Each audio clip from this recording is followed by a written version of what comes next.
Good. I understand, Absolutely Senator, but good. what I hope you we're are. trying to do. Good. Allow her to finish, please. I hope you go to jail for 50 years if you're on the internet trolling for images of children and exploitation. So you don't think that's a bad thing? I think that's a horrible That is thing. not what the witness said, and she should be allowed to answer this question once and for all. I want to comment on the last exchange. And Judge, this is not of your making, so it's really not about you, but Representative Green, who's a fine man, came up and said he thought the exchange between you and Senator Leahy at the end about the arc of time and how far we've come as a nation was powerful. I agree. It was powerful. And I guess here's my point I'm trying to make to the American people, to my Democratic colleagues. I wish you had that same attitude when an African-American conservative is appointed to high office in the judiciary. So what happened with Janice Rogers Brown?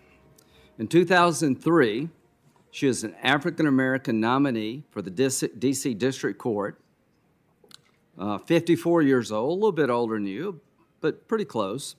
She was a daughter and granddaughter of sharecroppers, a childhood in Alabama under Jim Crow. She was a single mother, a member of the California Supreme Court. Instead of celebrating how far we've come, my Democratic colleagues filibustered her ascension to the D.C. Circuit Court. Because it's well known on our side that we were very much considering her to be the first African-American woman on the Supreme Court.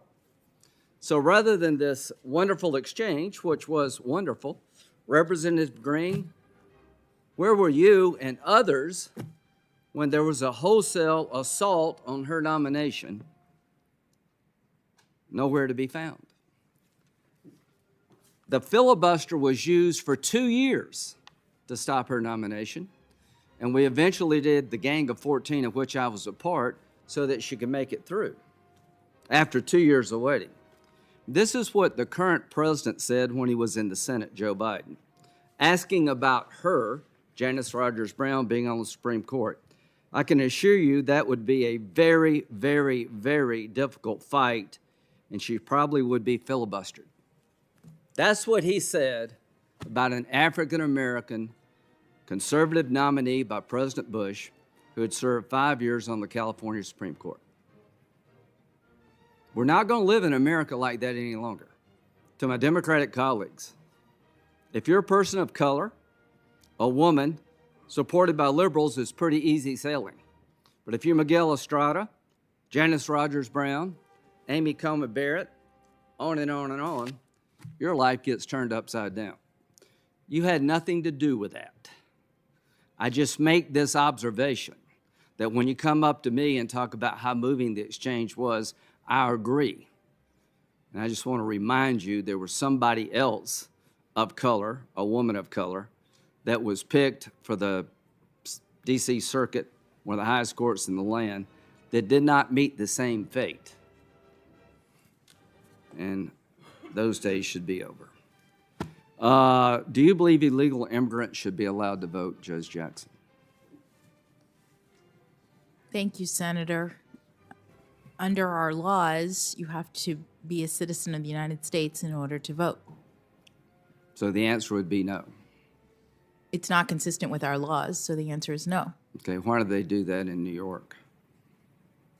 Senator, I'm not aware of the circumstances. Okay, all right, well, that's a good answer. The answer is no. Can an unborn child feel pain at 20 weeks in the birthing process? Senator, I don't know. Are you aware of the fact that anesthesia is provided to the unborn child at that time period if there's an operation to save the baby's life because they can, in fact, feel pain? Are you aware of that? I am not aware of that. Well, that may come before you one day, so just keep an open mind. That's the only thing I ask you to do. You said just a bit ago that you apply the law and the facts and call them as you see them. Is that right? That is correct, Senator. Okay, and you look at the statute as the way it's written, and you try to apply it in its plain meaning. Is that correct? That is correct, Senator.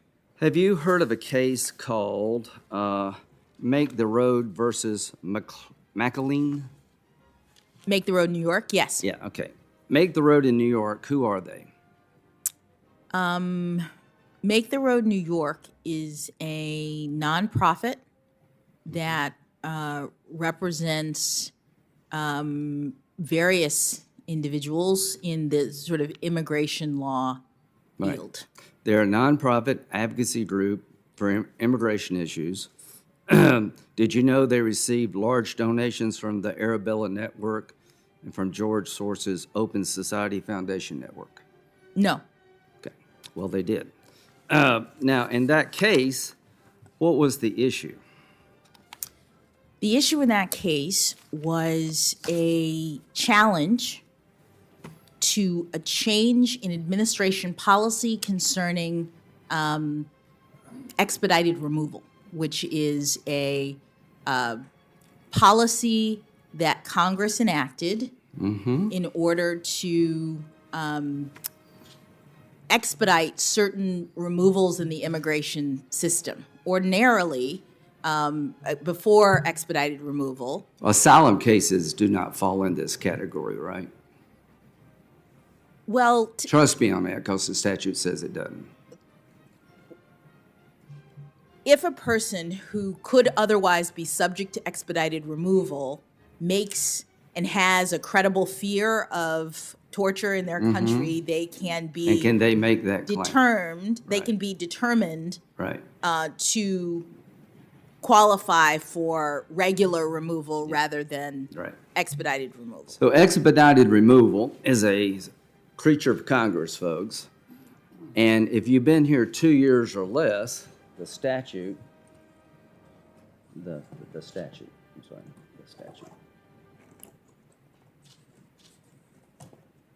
statute would allow the administration in office to have expedited removal, avoiding a lot of the hurdles that would exist otherwise for people here 2 years or less. So in the Obama, even Bush years, they did not look at it in terms of applying it to everybody. Some people coming by air got expedited removal, others didn't. The Trump administration decided to use the authority given to it by Congress to remove all eligible cases 2 years or less under the expedited removal statute. Is that a fair summary? Well, Senator, I would say it differently. Well, say it differently. All right. The statute that you've put up indicates that Congress is giving the department, it says the Attorney General, but now it's the department, the ability to determine what category of aliens. If you've 2 years or less. Yeah, but importantly, the authority was, it was not Congress saying 2 years or less. What Congress said is, you, agency, have the authority to determine what category of persons between who have been here between 0 and 24 months, which is 2 years. Yeah. No, but what? Forgive me, Senator. What I'm trying to explain is that the authority given to the agency was to determine what length of time. They had discretion to make that. What length of time? It was not the authority to deport everyone who's been here for 24 months. It was the authority to determine what length of time a person has to be here in order to be subjected to expedited removal. Here's what the statute said. The Attorney General, which is actually the DHS Secretary, may apply clauses 1 and 2 of this subparagraph to any and all aliens described in subclass 2 as designated by the Attorney General, actually DHS. Such designation shall be in the sole and unreviewable discretion of the Attorney General and may be modified at any time. Now, I've been in this business for quite a while. What the Trump administration did was to use the discretion given to it by statute in a way different than prior administrations. This advocacy group, the Arabella-supported advocacy group, tried to strike it down. You rule for them. Here's what the D.C. Circuit Court said about your ruling. There could hardly be a more definitive expression of congressional intent to leave the decision about the scope of expanded removal within statutory bounds to the Secretary's independent judgment. The forceful phrase sole and unreviewable discretion by its exceptional terms. Such designation shall be in the sole and unreviewable discretion of the Attorney General and may be modified at any time. To those of us in the law writing business, I don't know how you could tell a judge more clearly that the administration, the agency in question, has discretion to do certain things within the statute. So this is an example to me, and you may not agree, where the plain language of the statute was completely wiped out by you. You reached a conclusion because you disagreed with the Trump administration, and the D.C. Circuit Court of Appeals said, as I've quoted just a minute ago, there could hardly be a more definitive expression of congressional intent to leave the decision about the scope of expedited removal within the statutory bounds to the Secretary's independent judgment. That, to me, is Exhibit A of activism. Let's go back to the child cases. Senator, would you allow me to? Yes, please. Thank you. The statute and the circumstances that you reference are accurate insofar as that is what the statute says. It's not all of it. It doesn't describe the designation process that I was trying to articulate. And it doesn't address the fact that Congress has another statute that is presumptively applied in agency cases to tell agencies how to exercise discretion.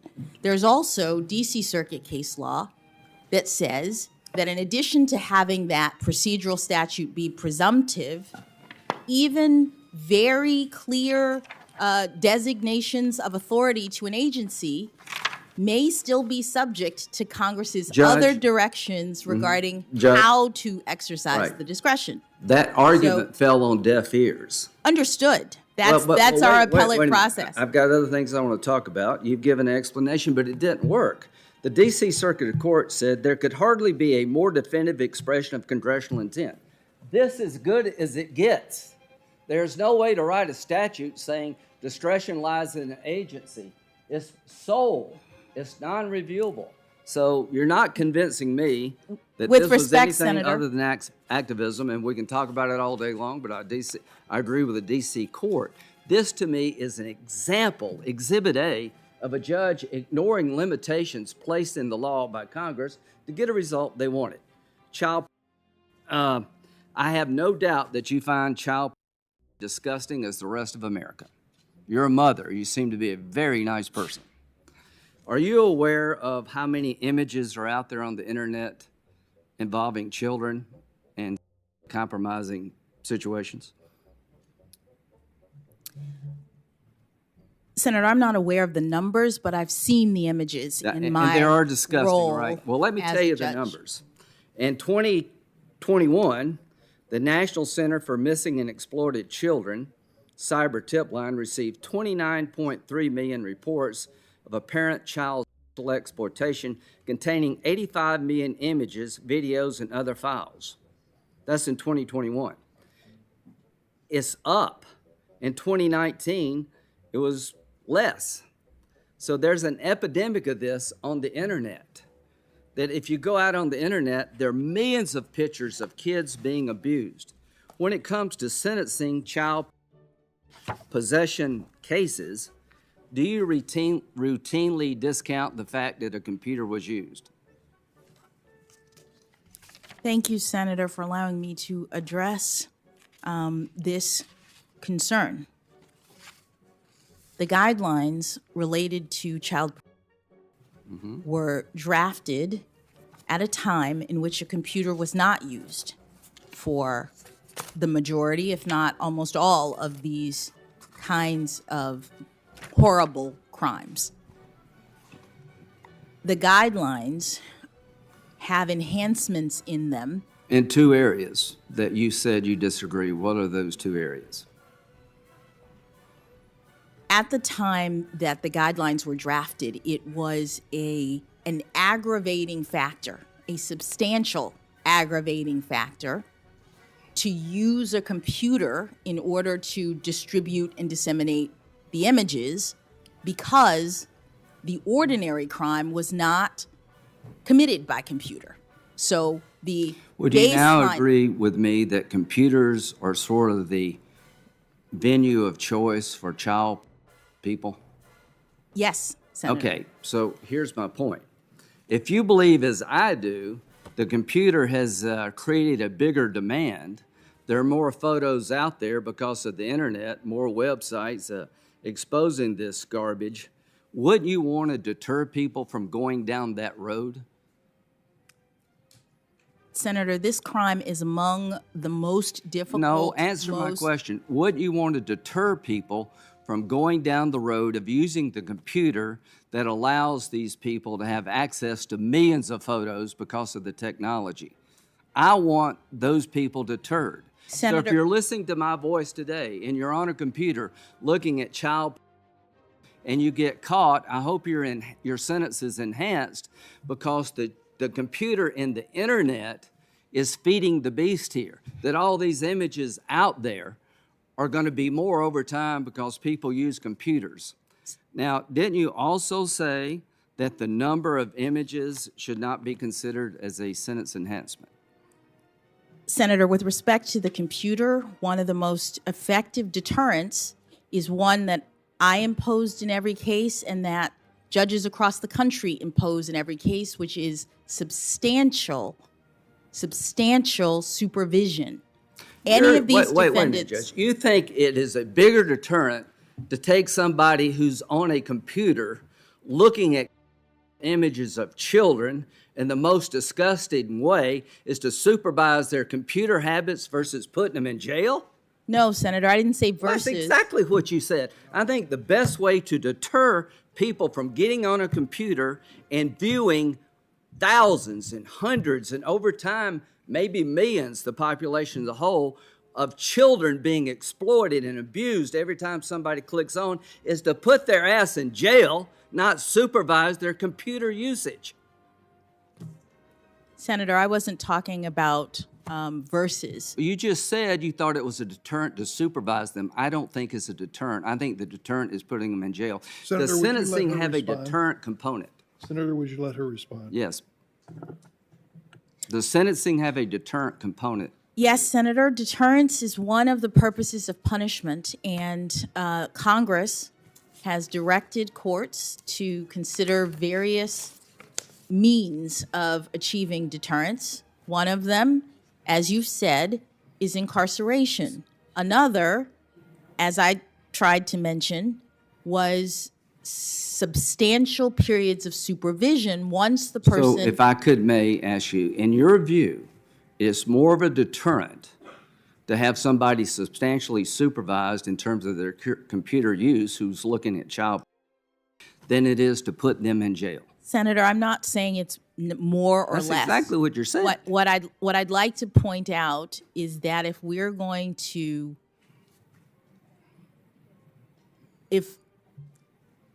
let me say it this way. Congress has authorized courts to use a number of different means to achieve the purposes of punishment. And one of them is an enhanced punishment by using a computer.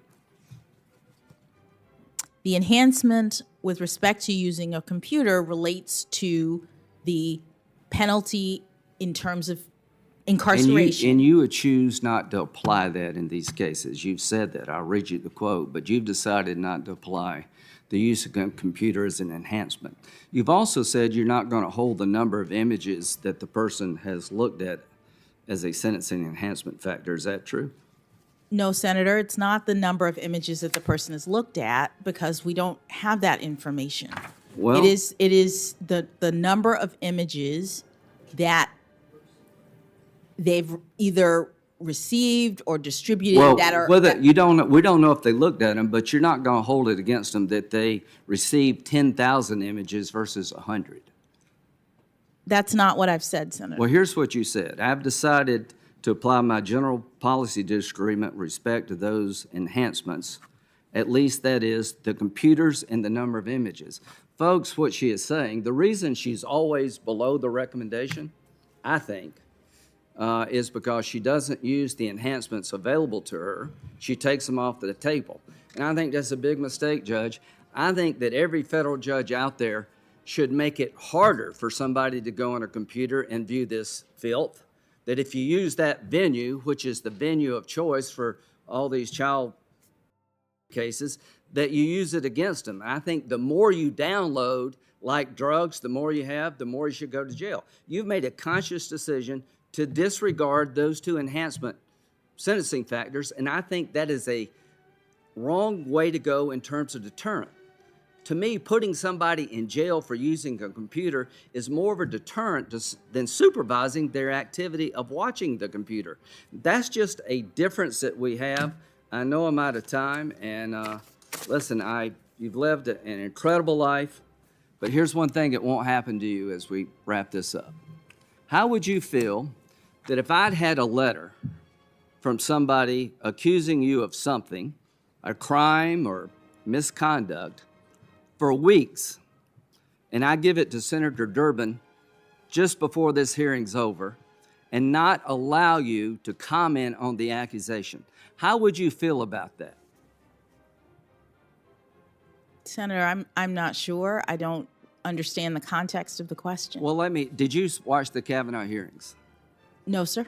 Are you familiar with what happened in the Kavanaugh hearings? Generally. Senator, your time is... Well, please, Mr. Chairman. So, to be honest, it's a minute and 47 seconds. She filibustered every question I had, and she has a right to give an answer, but I'm trying to make a point in 20 minutes. You were here for Kavanaugh. If she's confused about what happened, some people on the other side had an accusation against Judge Kavanaugh that during high school, he sexually assaulted somebody. And the rest is history. That was known to the people on the other side and never revealed during the meetings they had with Judge Kavanaugh. It was literally ambushed. He was ambushed. How would you feel if we did that to you? Senator, I've appreciated the kindness that each of you has shown me to see me in your offices, to talk with me about my approach. But my question is, what if during our 15-minute exchange, it was very pleasant? You're a very nice person. You have a lot to be proud of. I would never do that to you. If I had some information that's sketchy at best, that somehow you've done something wrong, I promise you, just from human decency, I would share it with you. I would not disclose it at the last minute of the last day of the hearing, and I've already given it to a newspaper so the whole country can read about it before you ever said a word. Senator, she's had nothing to do with the cause. No, but I'm asking her about you won't even let her finish how your she response. may feel about what y'all did. We have order, Senator, your Mr. time has expired, and I'm going to give her an opportunity to finally complete an answer. So, if I could Just address answer the question. Senator, I don't have any comment on what procedures took place in this body regarding What'd you think about Justice the Kavanaugh hearing? Kavanaugh. Would you What let I'd her like to finish? answer is your points about my sentencings in child cases. The point of the guidelines is to assist judges in determining what punishment to provide in cases. And there are horrible cases, but the idea is that between the range of punishment that Congress has prescribed, judges are supposed to be providing proportional punishment based on what a person has done. The sentencing scheme doesn't place everybody at the same level.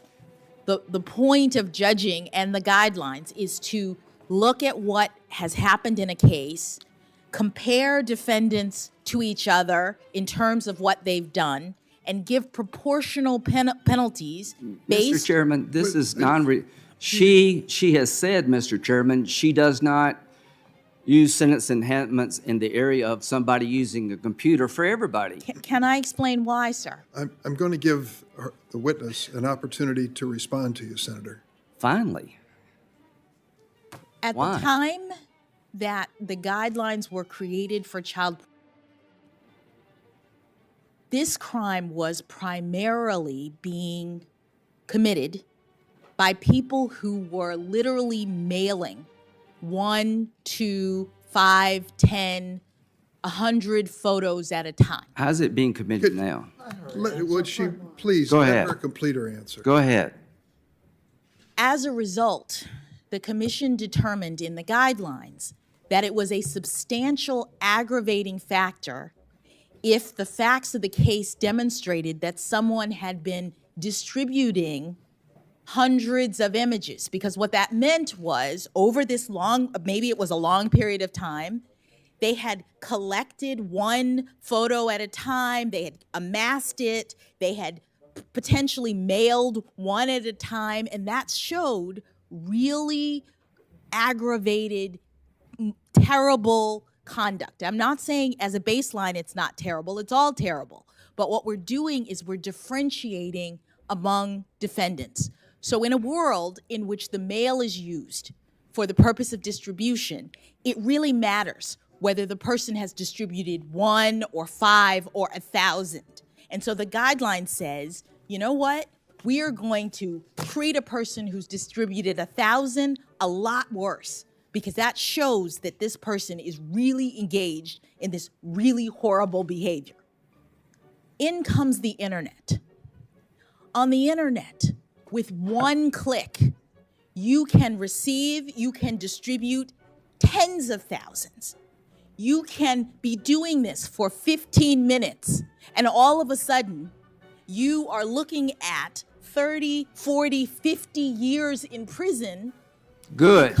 Good. I understand, Absolutely Senator, but good. I hope you are. to do Good. Allow her to finish, please. I hope you go to jail for 50 years if you're on the internet trolling for images of children and exploitation. So you don't think that's a bad thing? I think that's a horrible That's not thing. what the witness said, and she should be allowed to answer this question once and for all. Senator, all I'm trying to explain is that our sentencing system, the system that Congress has created, the system that the Sentencing Commission is the steward of, is a rational one. It's a system that is designed to help judges do justice in these terrible circumstances by eliminating unwarranted disparities, by ensuring that the most serious defendants get the longest periods of time. And when modes of commission of the crime change, such that in 2 seconds, someone can receive or distribute thousands of images, that's no longer and this is what the commission found in their studies, an indicator of a person who, relative to other people, has committed this crime in a more aggravated way. Well, and so what we're trying to do is be rational in our dealing with some of the most horrible kinds of behavior. This is what our justice system is about. It's about judges making determinations in meting out penalties to people who have done terrible things.